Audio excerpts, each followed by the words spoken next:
oo diinteena kamida quraanka iyo xadiidkuba ay sheegeen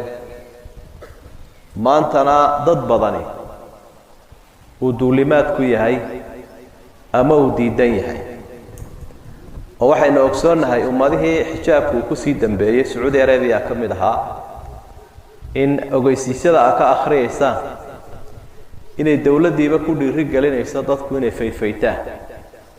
siiba dumar oo la leeyahay waxaan arkay maqaal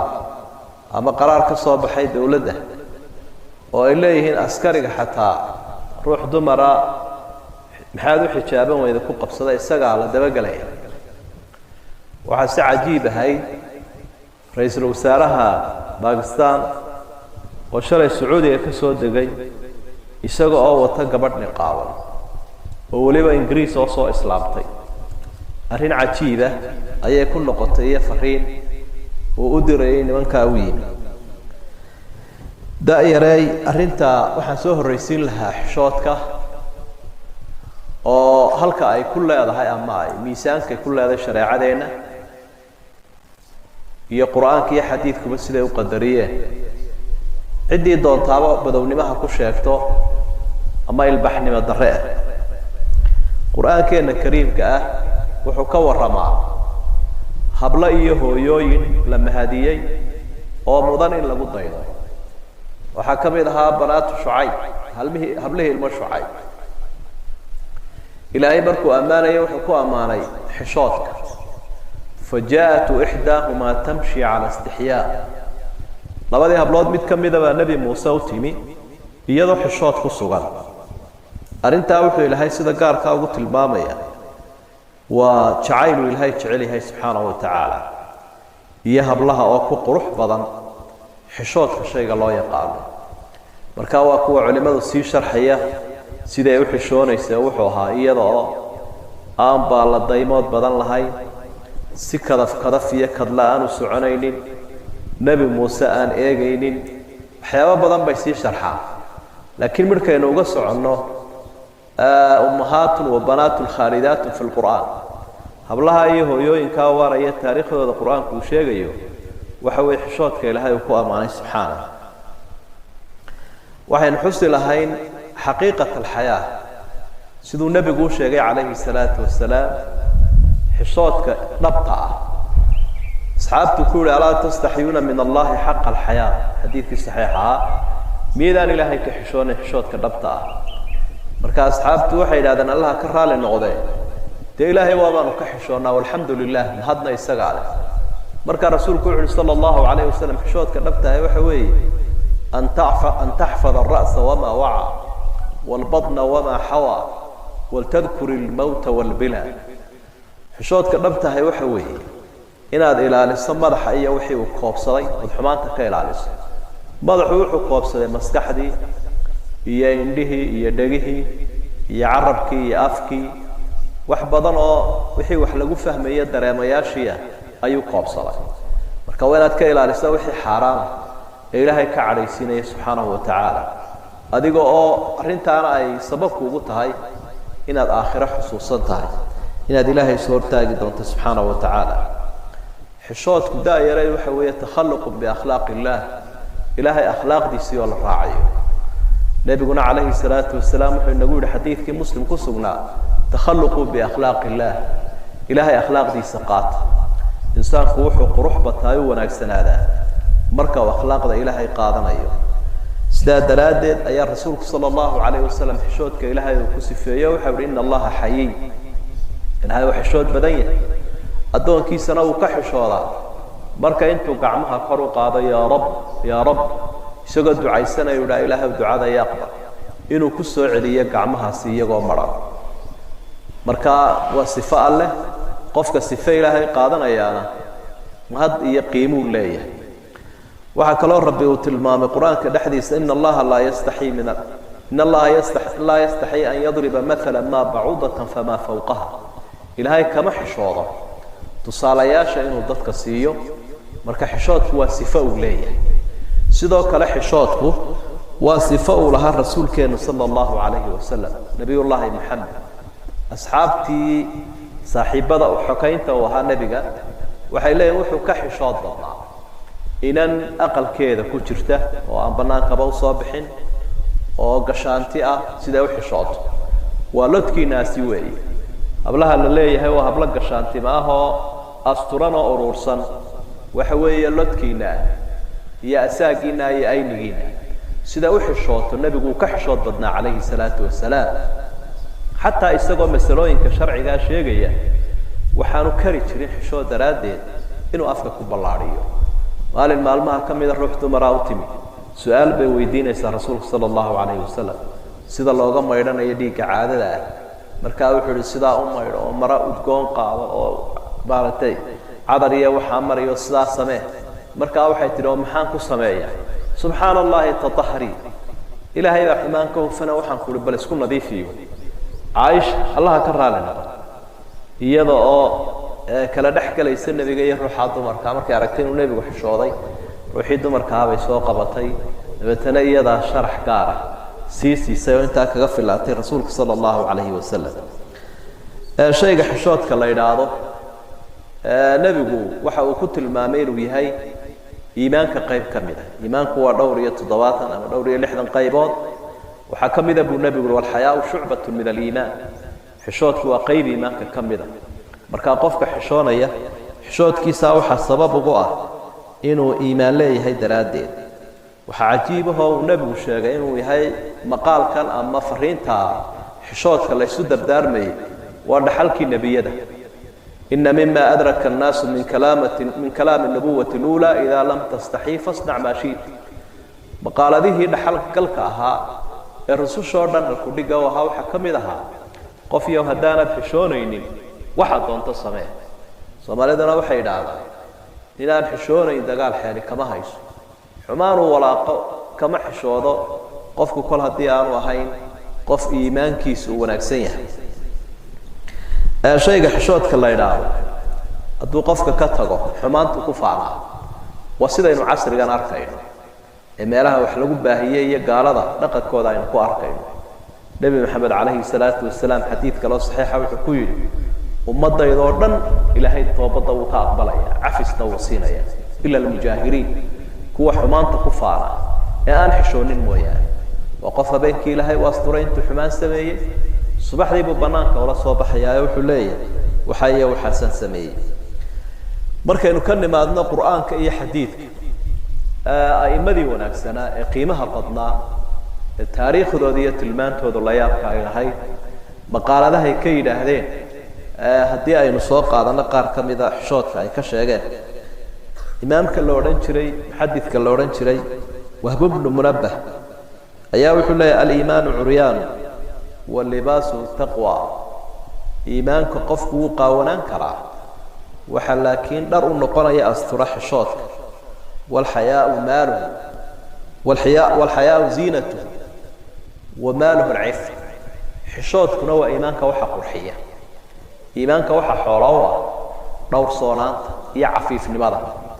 مقالة داس وهب بن منبه بالها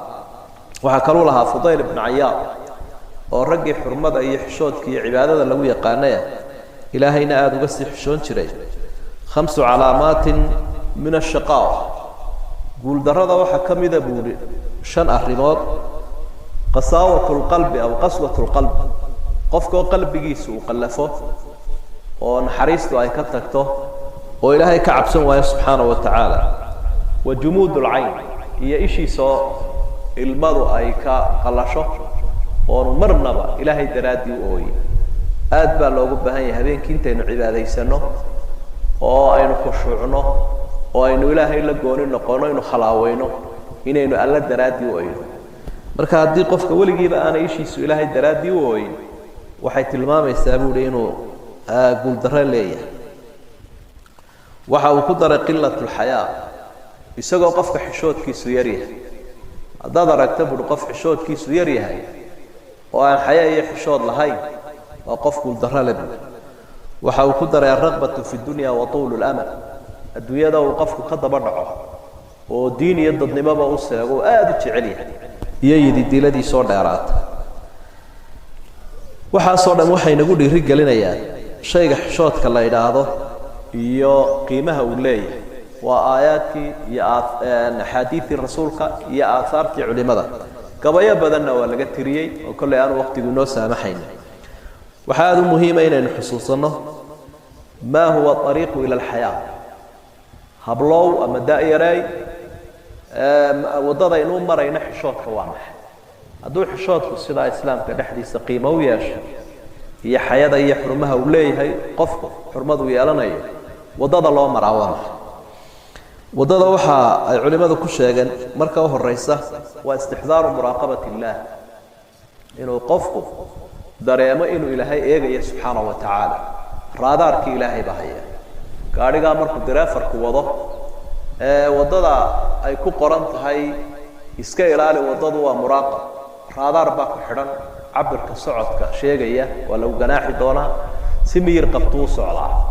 marka kalena aad buu isaga eriyaa marka isku mid maaha qofka ilaahay qalbigiisa uu ku weyn yahay mar walba ogsoon inuu ilaahay eegayo subhanahu wa ta'ala marka inantu marka ay gurigeeda joogto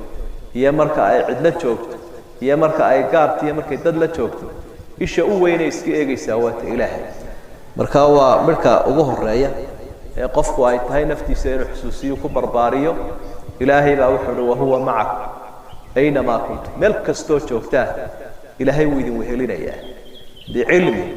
waxba kama qarsoona ما يكون من نجوى ثلاث إلا هو رابعه ولا خمسة إلا هو سادسه ولا أدنى من ذلك ولا أكثر إلا هو معه صدح الدين لبها الدين إلهي وصدحية صدح الدين إلهي وأفرية وحكا يريا وحكا بضمبا وإنه قادان إنه إلهي وهلنا سبحانه وتعالى وعين الله ناظرة إلينا مركا إيش إلهي مركو قفكو أكسويها إنه إلهي سوية حارانكو مطلع بصدي وكحشو الله عدة لقى حشودنا إلهي بأوي سبحانه وتعالى قفك وينو نفتيسا كحشوده وينو أمدا كحشوده انت وانا حشود إلهي كحشونا يا أهرية وضد الله أمر يا وحكم إذا مجالسة من يستحي ضد كحشونا يا إنا يولا صاحبنا وأينو كأقنوان وأينو أحلا آخر السنة وأينو وهشنه سلفك وحي قرنشرين أحيو الحياة بمجالسة من يستحيا منه waxa la fariisataano xishoodka ku noolaysa ina ka agdhawaataan dadka xishoonaya bixiyaan caaniye nabada haynba wala kala qaadaa beedaan Soomaalidu cudurrada si dhib yar baa loo kala qaadi karaa afar cisho hadaad raacdo qof silan ama soo faydanaya ama aan xurmo iyo xishood lahayn xanuunkiisa wad ka qaadi kartaa laakiin qof urursan oo dhowrsoon oo adabi anshax leh markaad ka agdhawaato isagana waad ku dayan kartaa وضد الله أمر يا وحكمد تدبر كلام الله تعالى إلهي هذا الكيسو أدوغته وأضوحده وأضلمسه بدن كينو تعليم بدن بالليل هنا مدارس سهل يوديني أنا وصامرتينو تفسير كوا قرنيسا بقى كل قصود إلهي لفقده وأدوهشته قرآن تأخذه سبع سود كل عليسو وحيابه كان فعيا وحكمد إن هذا إلهي كحشوته سبحانه وتعالى وحكمد وضد الله أمر يا إزالة ما ينافي الحياة إن أظهرت هذا كقاب بيئة هذه ماشى تكون وشيء نعت كقاب كوريجو جنات كقاب نفط هذا نعت كفو يسوي حشوت كهوري منايا وسيدا ما أنت نبكى إلى هذه التكنولوجيا الخبيثة قلم كان وحلقوا باهيو آد كودبك بلد إنترنت كا يتيفي كا يو موبايل كا إنه هيسنو وحول أو حشود الآن وأنا تكدر كيسا هدو عندها وكل عام يادو سوي كيسو كاسو هربحه يينا تكسي أفكار يسطو انت بوينات آد وقفو كيسا حيابا كاعاون كروي وضد يريتوين بيكو قدرتا هداد ما انت إن يروح الشو درافو دا يسطو كوردو ويكولا سيدور كيسا ميل فق بيكولا قاري كرتا والشيطان كو كافا يستو مركا نفتين هي نفتين هي إهلكين هي أصحابتين انت بوح كستا او حشودka ka horjeeda waa inaan ka dukino tusaalayaasha wax waliba tusaalaha ayaa lagu fahmaa oo lagu dayan karaa hadii aynu u noqono tusaalayaashii saxaabada iyo dadkii saalixiinta ahaa ay u lahaayeen xishood nabi maxamed waynu soo aragnay calayhi salaatu wasalaam ilaahayna uga marqaati kacay xishood inna dhalikum kana yu'dhi an-nabiy fayastahi minkum nabigu uu idinka xishoonayaa waxyaabaha ku sameynina baalay arrimaha quraanku uu sheegayo gurigiisa qolof fadhiisatayo wuu ku casuumay nabigu wuxuu ka xishooday inuu dhaahdo xaasku waa aroos oo aan isku haraynaaye bal kala dareera marka iyaguna way iska sii weheshadeen gurigii nabiga ilaahay baa quraan soo dejiyay uu leeyahay guriga ha laga dareero ha loo fududeeyo nabigu idinka xishoonaya xishoodkiisa baa ilaahay ka marxaati kacay sidaasuu ku rabeeyay xaasaskiisii iyo ubadkiisii iyo asxaabtiisii Aisha Allah ka raali noqdo inaan daayar baahay mustawihiinan oo kale ama lodkiinan oo kale ay xagga daada way 18 jir buu nabigu kaga dhintay calayhi salaatu wasalaam waxay leedahay markuu rasuulku dhintay sallallahu alayhi wasallam gurigayga lagu xabaalay xijaabkayga waan iska dhigan jiray habeenkii haddana markii aabahay lagu xabaalay Abu Bakr Siddiq iyadana waan iska dhigan jiray de qayb bay seexan jirtay guriga waxaana oran jiray waa aabaha iyo saygaagay laakiin markii Umar ibn Khattab lagu aasay waan iska xijaabto habeenkii xijaabkan ku seexan jiray maadaama ku soo biiray Umar oo ka ajnabiya iska daa adduunka xataa fil mamaat geerida ayaa arkaysaa in xishoodkii ay tixgelinayaan sidaas oo kale inantii qaaliga ahayd baa iyaduna la mid ahayd Faadima bintu Rasuul markii ay xanuunsanaysay xanuunkii ay ku dhiman doonto ayaa maalmaha kamida waxa soo booqato u timi Asma bintu Umays ayaa u timi xaaskii Abu Bakar way tasliyeysay ama way dajiso way samirsiisay waxay aragtay iyadoo yara baxsan Faadima oo fikiraysa waxay tiri Faadimo maxaa kugu wacan fikir waxay igu wacan bay tiri waxaan ka fikirayaa goordhow markay raggu naxashka igu qaadaan kulay geeriyaad baan leeyahay jirkayga muuqanaya macnaha de kulay mara way saaran gooba la saari jiray naxashka lagu qaadi jirayna wuxuu kan ambalaasta saaran oo kale oo aan sariir ahayn marka jirkayga bodigiisan kore ama jismigiisa kore raggu arkayo markay raggu i qaadaan asan ka sii warwarsana Asma bint Umays xal bay keentay iyadoo xishoodkeeda u tixgelisay waxay tiri waxaan ku soo arkay barigan xabashida u hijroonay bahal naxashaho sida sariirtoo kale u sameeysan rukumo dhaadheer oo jirkaagu ku dhex qarsoomay kiibay soo sameysay way u soo dhigtay dabaytana waxay tiri Allah ku astureen waadi asturtay hadda waxaad ka fikiraysaa inaguna oo nool oo soo jeedna ayaa aynu faydfaydanayna xurmadii iyo iska daciiftay bani aadam iyaduna geerida dabadeeda ayay ka fikiraysaa xishoodkii inuu sidii u sii ahaado waa dhaqan nabigu ku rabeeyay calayhi salaatu wasalaam saxaabada Allah ka raali noqdo Usman ibn Affan waxaynu ogsoonahay markuu soo baxay halka uu ka soo baxay rasuulku sallallahu alayhi wasallam iyadoo jilibkiisu sidaa u muuqdo ayuu qariyay markii la weydiiyay wuxuu ala astahi min rajulin tastahihi almalaa'ika waan ka xishoonaya nin malaa'ikta ilaahay ka xishooto iska daa makhluuq kale malaa'ikta ilaahay ayaa ka xishoonaysa ibn Abbas waxay leeyihiin saaxiibadii marka uu hadiya jeer maydhanayo waliba meelahan xamaamadan raggu ku wada maydhay dhaadheer waxa uu isagu iska qabi jiray dharkiisa marka wuxuu oran jiray anigu waan xishoonaya iska bixin maayo qamiiskaas ku maydhan jiray wax ajiiba weeye iyadoo dadka kale ay baryaha dhigan jireen waxa uu leeyahay Anas ibn Malik waxaan arki jiray Abi Musa al-Ash'ari habeenkii surwaalku iskaga siixan jiray la tankashifa awratu si aanay awradiisu muuqanin waxa soo dhan waxay tilmaamayaan daayaray rag iyo dumarba asxaabtii iyo ehelkii nabiga calayhi salaatu wasalaam xishoodku qiimaha uu leeyahay marka aynu ku dadaalno inaniba inantay ka xishood badan tahay ayaa looga hanweyn haday tahay muallimka iyo haday tahay waalid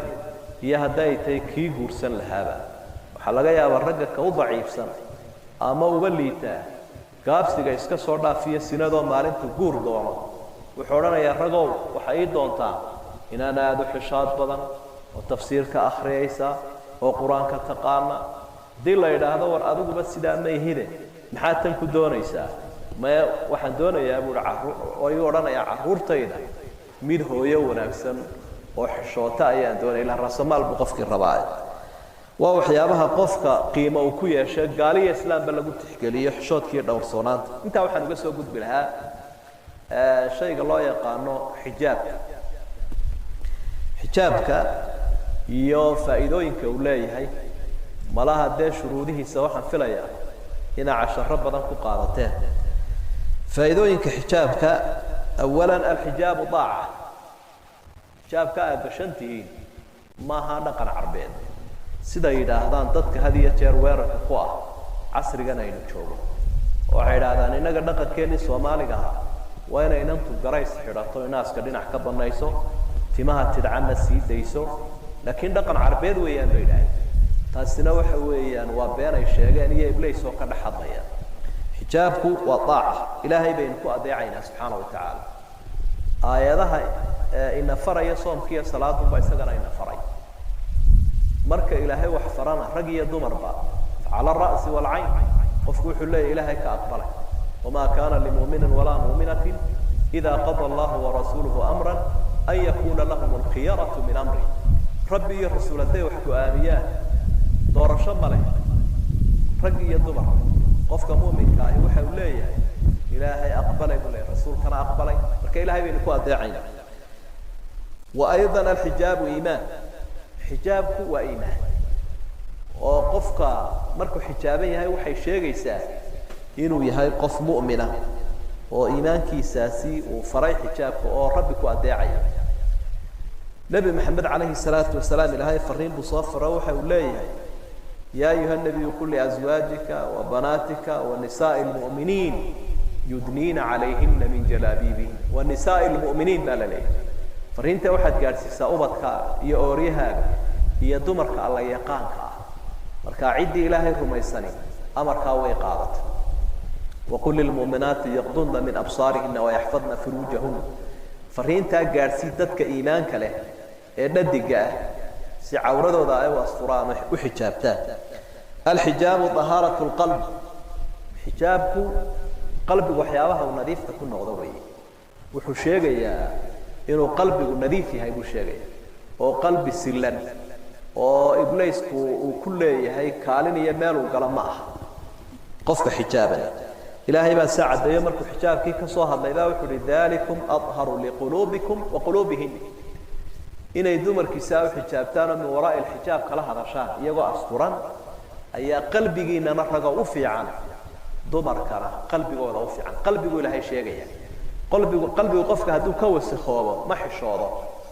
xumaantana wuu ku faaraa sa aynu maanta arkayno waxa ay dad badani ku faanayaan ay ilbaxnimo u arkaan inay cawradooda iyo ceebtooda soo bandhigaan xijaabku faa'iidooyinkiisa waxaa ka mid ah waa calaamatu cifa waa calaamad sheegaysa qofkan inuu dhowrsoon yahay oo aanu xumaan iyo ilaaqtoona diyaaru ahayn waa faa'iidooyinkiisay ka mid tahay sidaa daraaddeed waa lagu tixgelinayaa ka xuna faajirka ah laftiisa uu ku tixgelinayaa sidaa daraaddeed baa markuu ilaahay xijaabka soo faray wuxuu ku sababeeyey dalika adnaa an yucrafna falaa yu'dayna arrintaasi waxay u dhowi badan tahay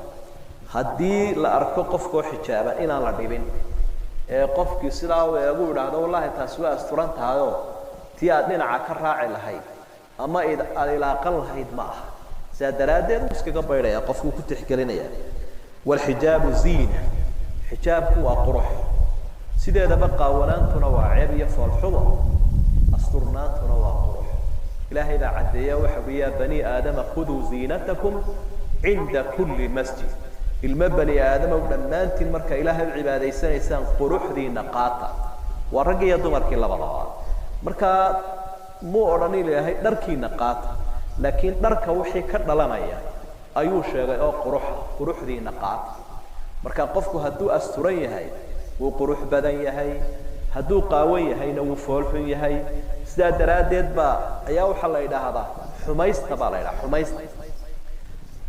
xumaystu waxa weeyaan cawrada sii hoosaysa waar qofka xumaystiisa hala asturo marka haddii qof waa halkaa ka soo baxo isagoo aan waxba gashaneen waxaa la war xumaystiisa hala asturo waa qofka naftiisa iyo ummadaba wixii xumaynaya laga naxayay haddii laakiin uu asturan yahay waxa uu yahay qof ishu ay qabanayso oo qurux leh soomaalidii hore waxay odhan jireen rag wax qarsoon laga raac macnaha waxa weeyaan gabadh qarsoon unbuu ragga wanaagsani sidaa usii eegayaa oo u jecel yahay haddii laakiin intiiba bannaanka ay dhigto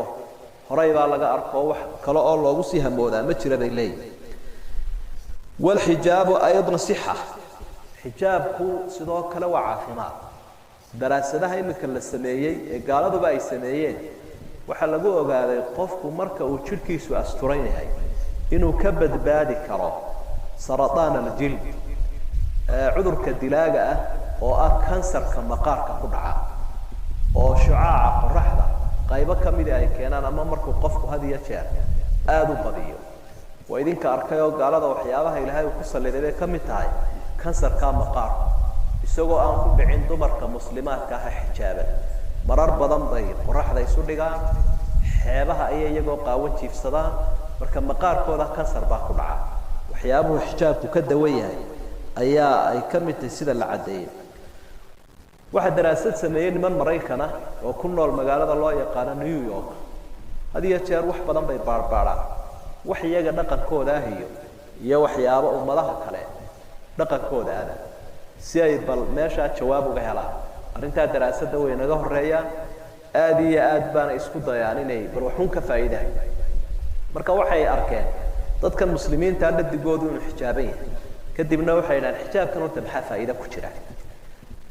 marka way daba galeen siyaabaha ay u daba galeen waxa kamid ah waxay كبرت دبقاتين إن أنا حجابنا إنه دركودي عادي هاي قاونا قشن مال شارع عباي مرت وضل أربع مرت يضع إسنقر حصي شركة دينا بندقتي وحي أركان طبعا شير إن لابن بحيو مد علاقة يميلو الجبية يميل هذا الكوير هذا بدي بوحك شيري إلى طبعا شير هي أنت شارع عاسي سعودي إن أنت أفلقات اللوجيس maalinteedii iyada qudhigeedii u soo xijaabeen saacadeedii dariiqiina way soo mariyeen inantii xijaabnay xidiba lama hadalba hadita shalay iyada laftigeedii shalay 10 jeer la ilaaqay maalintii dambe cidi lama yahay saadaradeed baa waxay yiraahdeen waxa noo cadaatay xijaabku inuu sabab u yahay habluhu inay ka badbaadaan dhibaatada dadka xun iyo dhalinyaradii ku xadgudbi lahaa markay sii daraaseeyeen waxay yiraahdeen waxa kale oo ogaanay xijaabku wuxuu yareynayaa takaalifa tajammul waxa la yiraahdaa isqurxinta iyo iska shaqaynta oo ruuxii dumarka ahayd lacag badan oo kaga baxdo iyadana uu yareynayaa hadiya jeer dumarka jirkooda bandhiga maxay wajiga marinayaan maxay timaha marinayaan maxay afka marinayaan meel walba waxbay soo mariyaan lacag aad u badan inoo kaga baxdo waliba waxay yiraahdaan ummadan afrikaanka la yiraahdo timaha adag kharashka ugu badani maha ka cunada waxa weeyaan ka isqurxinta iyo tajammulka bay yiraahdeen marka ruuxa dumarkii markay iska asturan tahay kharashkaasi kuma badnaa uu ku yar yahay bay yiraahdeen waxa saddexaad waxa afraad ay tilmaameen arintii caafimaadka iyo arintii dhib yaraanta iyo arintii kharash yaraanta waxay ku dareen oo shanaad xijaabku wuxuu ka daweeyahay bay yiraahdeen waxa loo yaqaan qalaqa ama istarastiga warwarka iyo walbahaarka ku yimaada ruuxa dumarka uu ka yareeyaa sababtu uga yareynaya waxa weeyaan marka ay ruuxa dumarka ahi qaawan tahay hadiya jeer waxay ka fikiraysaa wallahi hebelkaasi ishiisa soo jiido hebelkaasi si wanaagsan kuumu eegin maanta malaha laguma jeclaanin malaha kaasaa ku nacay isha raggun bay saa u eegaysaa oo ay ka warwarsan tahay laakiin kolkay asturan tahay mushkiladaasi ma haysato istarastiga iyo qulubka iyo qalaqa warwarka ku imanayana way ka nasanaysaa waa qofka iska gaashaaman ee iska shuurinaysa ee isku kalsoon marka waxyaabahaasina waa waxyaabaha ummadaha shisheeyaba ay ka marxaati kaceen fadliga uu leeyahay xijaab wal fadlu ma shahidat bihi al-a'daa alayna fadliga ugu weyn waa ka cadow uu kaaga marxaati kaco waxa inta daayiraysi wehelinaya xijaabku shuruudu leeyahay oo waa ogsoontihiin shuruudihiisa kulay mucallimiinta idin dhigay maadada tarbiyada filaya inaa ku dhigateen shuruudaha in la ilaaliyo wala laga maarmaan haddaan si degdeg ah u dul maroon idin si xusuusiyo shuruudaha waxa kamid ah inuu xijaabku jirka oo dhan wada qarinayo marka laga reebo wajiga iyo labada gacmood ee qofku ka faraxalanayo waa xijaabna waxa la yiraahdaa ma yughatti al-badan min al-qarn ila al-qadam waa shayga asfura jirka tin iyo cirib al-qarn wal-qadam waa tin iyo cirib halka u sarreysa ilaa halka u hooseysa shayga astura ayaa xijaab la yidhaahda waxa shuruudaha ka mid ah inuu yahay shay fadfaada oo aan qofka ku dhagsanayn shuruudahanina waa mid ay wadaagayaan ragga iyo dumarka oo haddii jirkoo dhan ay gabadhii qarinayso ninkiina waa inuu cawradiisa wada qariyaa shardiga koobaad weeye shardiga labaadna waa inuu ka debacsan yahay waxa la yidhaahdo moodada hadda imika ama styleka wax loo tasho in la isku dhajiyo oo inabaduna ay isku dhajiyaan dharka habluhuna isku dhajiyaan ka fogaada waa cawradii oo lasoo bandhigayo nebigu wuxuu sheegay xadiidka marar badan maqasheen nisaaun kaasiyaatun caariyaat waa kuwii aan jannada udgoonkeeda helayn waa dumar wax xidhan haddana qaawan siyaabaha u qaawan yihiin waxaa ka mid ah inay maradii isku dhajiso markaasaa xubnaheedii inayba dhinac u muuqanaysaa ama cabaayad ha ahaato ama toob ha ahaato qofkii oo maradii isku dhajiya taasiibuu ayuu ku mutaysanayaa inuu jannada ka fogaado oo ku waayo xijaabka shuruudihiisa waxaa ka mid ah inuu thaqiin yahay oo hadduu noqdo wax shafaaf ah oo jidhkii muujinaya sax ma aha sida diracan khafiifka ah ee dadka qaarkood ay qaataan ruuxa dumarkii markay gurigeeda iyo joogto ninkeeda la joogto waa qaadan kartaa laakiin inuu banaanka qofkii ula baxa waa qalad raggiina sidoo kale iyagana uma banaana cawradooda inay soo bandhigaan oo jidhkii la arko waa inuu yahay waa inaanu ahayn baa la mid udgoon leh oo waxa udgoonka la yidhaahdo inay ruuxa dumarkii banaanka ula baxdo iyadoo jin iyo insiba sanka lala raacayo waxay ku mutaysan kartaa dhibaato soo gaadha nafteeda oo la dhibo iyo mid soo gaadha ruuxdeeda oo jinku uu raaco hadiya jeer jimanka aragteena hablaha iyo dumarka raaca sababuhu u raaco waxa ka mid ah udgoonka ay banaanka ula baxayso ilaa damaca rag oo kale isaguna leeyahay oo uu soo hungureynayaa dumarka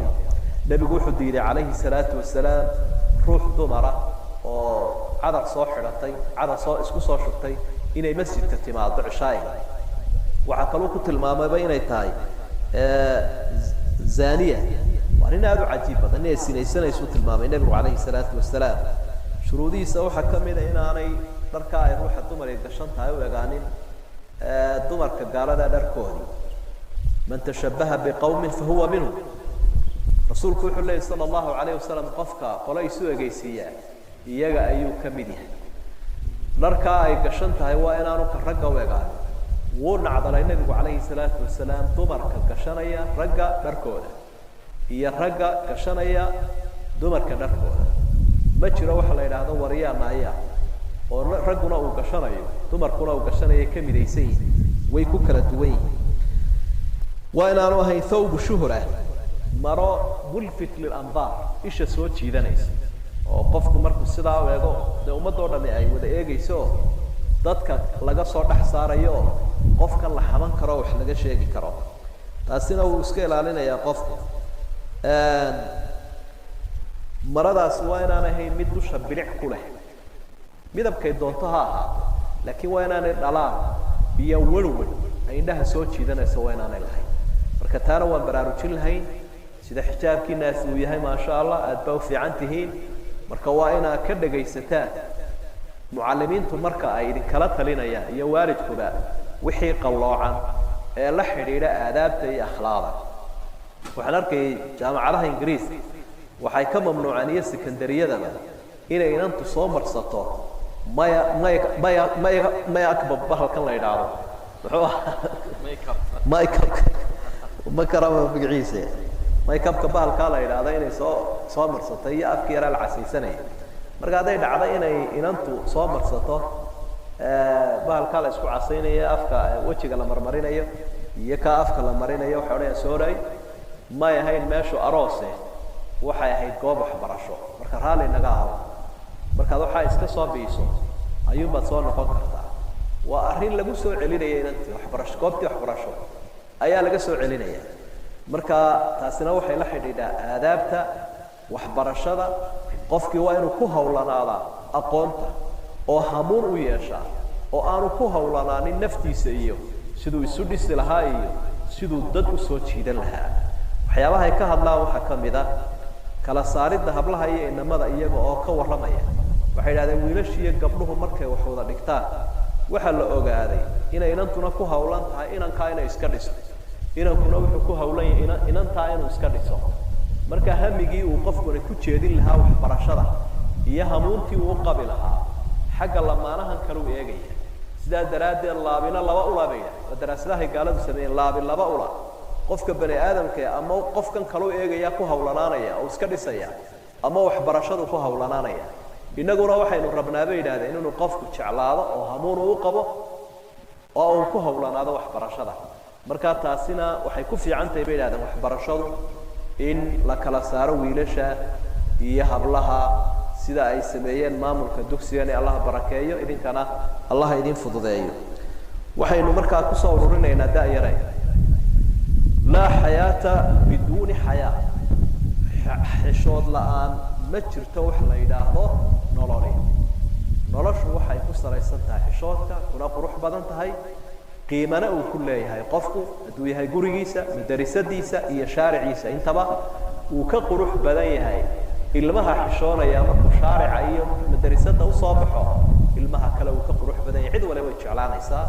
marka barakallahu fiikum aad iyo aad baan idinku jecelahay asturnaanta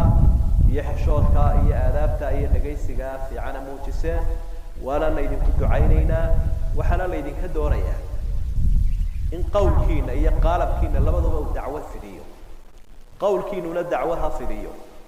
oo dadka daayirta ah ee lodkiina waaniya oo wanaaga haysataan ku waaniya muuqaalkiinuna dacwad ha noqdo oo qofka muslimka maqaalkiisa iyo hadalkiisu intuu wax saxo in la eg ama ka badan buu ficilkiisuna wax saxa marka qowlkaaga iyo ficilkaagu is waafaqsan yahay ayaad ummadda tusaale u noqon kartaa tilmaamina kartaa laguna dayan karaa marka daayir badan oo lodkiina ama waxbarashaha ku jireen ama suuqa ha joogeen ama jaar ha ahaadeen ama ehelka ha ahaadeen ama mass media haba kala xidhiidh oo waxaynu isku ognahay in noqotaan saalihaatin muslihaat kuwa naftoodana u wanaagsan ummadana wanaajiya aqoonta macnaheeduna waaba intaaba wixii aad baratay inaad naftaadana uga faa'iideyso ummadana uga faa'iideyso waana idin ducaynaya aqoontana Allah idin sakhiro iimaanka iyo xishoodkana Allah inoo wada adkeeyo جزاكم الله خيرا والسلام عليكم ورحمة الله